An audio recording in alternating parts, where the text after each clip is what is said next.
I want to say something that's going to make some of you uncomfortable. And I'm going to ask you to stay with me, because by the end of this video, I think you'll understand exactly why I'm saying it. Here it is. If your job is the only thing standing between you and financial disaster, your job is not your security, it's your vulnerability.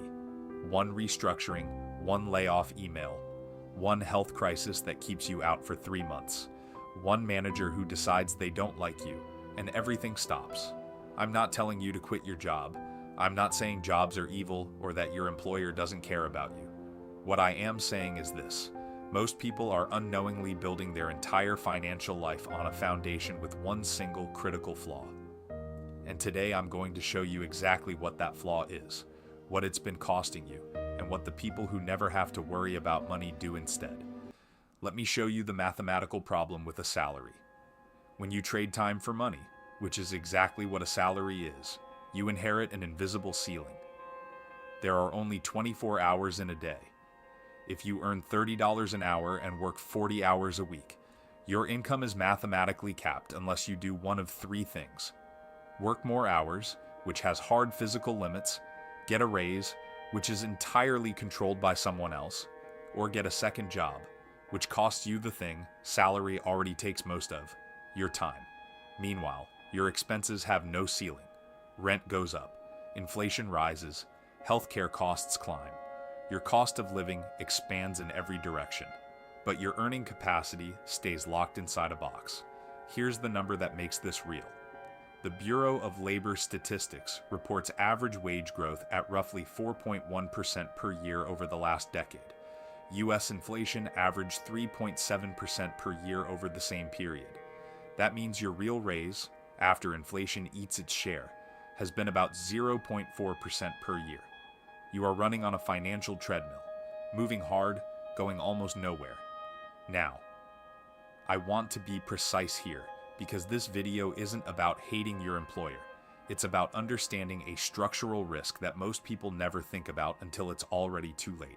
That risk is called income concentration. When 100% of your income comes from one source, one company, one boss, one department, you have what financial planners call a single point of failure. In investing, we understand this instinctively. Nobody puts all their money into one stock. That's considered reckless, even dangerous. But with income, the thing that funds everything else in your life, most people are 100% concentrated in a single asset, their employer's continued willingness to keep paying them. Let's look at what that concentration actually costs. According to the Bureau of Labor Statistics, the average American changes jobs every 4.1 years. That means the average person experiences an involuntary income interruption, or a period of income uncertainty, roughly every 4 years for their entire working life. Each one of those interruptions is a financial emergency if there's no second stream, a manageable transition if there is. Nobody puts 100% of their savings into one stock, but most people put 100% of their income into one employer. Same risk, different name.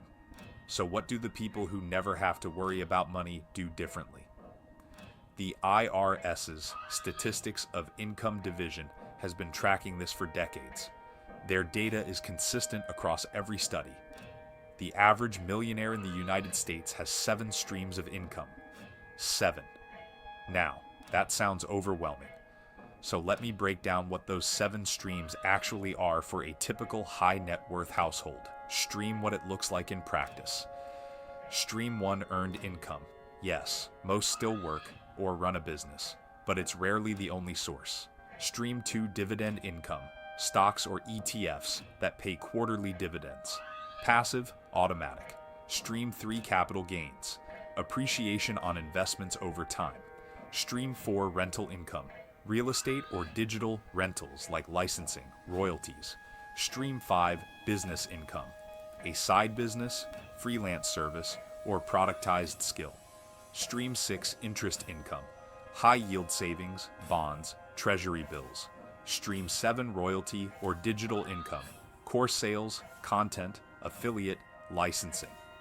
Here's the critical insight. You don't need all 7 to change your financial situation. You need two. Stream 1 plus Stream 2 creates a floor. When Stream 1 is threatened, Stream 2 doesn't stop. That's the entire shift. And here's what the research shows about when wealthy people built Stream 2. They started it before Stream 1 felt secure, not when they were comfortable, not when they had extra time, while they were still uncomfortable, because they understood that waiting for comfort meant Stream 2 never started. Let me give you the exact framework. Not a motivational speech, a sequence. Month 1. Audit and redirect. Step 1. Find 10% of your after-tax income. Not cut, find. Look at your last 60 days of spending. Most people discover they're spending 10 to 20% on things they wouldn't consciously choose if asked to write a list of priorities. Step 2. Open an investment account if you haven't already. Set up an automatic transfer, that 10% all on payday. This is the seed of Stream 2, dividend-producing investments. At $200 a month into a dividend ETF, you'll be receiving your first passive income payment within 90 days. It won't be much at first, but it's real. It doesn't stop when you don't work. Month 2. Identify your monetizable skill. Every person reading this has at least one skill that someone else will pay for. Not a brand new skill, something you already do. A few examples from real people who've built Stream 2 from their existing skills. An accountant who started offering weekend tax help for small businesses, $600 extra per month within 6 weeks. A nurse who built a course on understanding medical bills, $1,200 in the first month. A project manager who offered freelance process consulting on Upwork, $800 in month 1, $2,400 by month 3.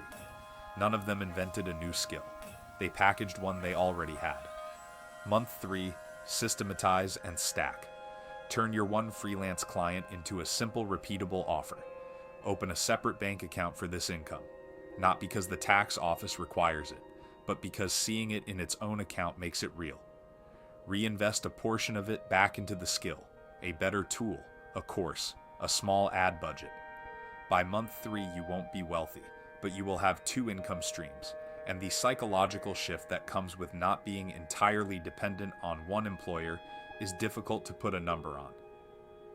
But everyone who's done it describes it the same way. Free. Let me leave you with one question, and I want you to actually sit with it for a moment. If your employer called you tomorrow and said your last day is in 2 weeks, how many months could you survive without financial stress? If the answer is less than 6 months, you don't have financial security. You have financial suspension, held up by a thread that someone else controls. That's not a criticism. That was most people at some point. It's just a measurement. And now you have a framework to change it. Comment below. What's the one skill you already have that could become Stream 2? Even if it feels small. Even if you're not sure it's valuable enough. Write it down. Saying it out loud is often the first step. The links below include the exact tools I'd use to start Stream 2 this week, from building your investment account to setting up your first freelance profile. Friday, I'm going to show you what happens when you apply this framework over a sustained period of time, with the story of someone who went from 1 stream to 4 in less than 2 years on a completely normal salary. Subscribe. Don't miss it. If this video hit close to home, if you recognized yourself in the single stream trap, hit the like button. It genuinely helps more people find this content. And if you missed Tuesday's video, the one about the 3 behaviors that separate the 7% who build wealth from the 93% who don't, it's linked right on your screen. Watch it next. The 2 videos work together.